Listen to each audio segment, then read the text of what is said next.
So we did a phase 2 study of Ruxolitinib, which is a JAK1/2 inhibitor in combination with Azacitidine, a hypomethylating agent. The study enrolled patients who have myelofibrosis. It included intermediate 1, 2, and high myelofibrosis. And patients could have low blast or high blast. We had a cutoff of 20% blast, but any patient below 20% was eligible. We preferred patients who had symptoms or spleen that would have required treatment. So basically the idea was to see whether this combination would be better than Ruxolitinib alone in the similar patient population, because Ruxolitinib is approved and the standard drug, and we wanted to see if we can get better spleen symptom and potentially bone marrow fibrosis molecular responses. The Ruxolitinib was the drug that was started first, and it was given as a single agent for 3 months to allow physicians to titrate the dose, do dose reductions for anemia, thrombocytopenia, and come to a steady dose. And then the azacitidine was added on starting the 4th cycle, but at a low dose of 25 milligrams per meter square with a slow dose escalation.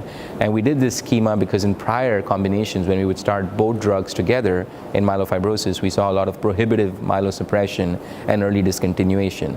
And this slow ramp up with single agent treatment followed by slow escalation of azacitidine actually seems to work very well. We had only 7% discontinuation, which is actually what we see with Ruxolitinib as a single agent. So basically it seemed that the addition of azacitidine did not add any discontinuation rates or patients coming off steady.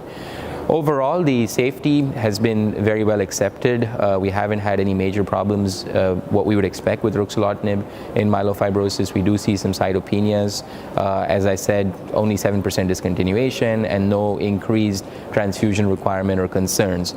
From an efficacy point, we do see that the spleen response rates, both at 24 weeks and 48 weeks, are higher than what we got with single agent Ruxolitinib. We're getting response rate of about 55-60% as compared to 40-45% with Ruxolitinib alone.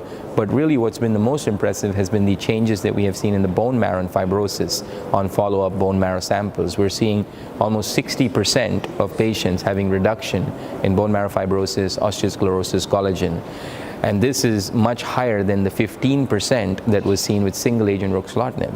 And more importantly, this improvement in fibrosis seems to occur earlier, with the fibrosis improvement occurring in 12 months as opposed to 5 years with Ruxolitinib alone. So we think that this really indicates a disease modification with improvement in fibrosis and potentially could have a major impact on long-term follow-up survival of these patients. So the study continues to enroll. We published our data in the Blood Journal last month, and there are discussions to expand this either to a multi-center study or consider NCCN guidelines for this approach in patients who have intermediate high myelofibrosis as a 2B recommendation.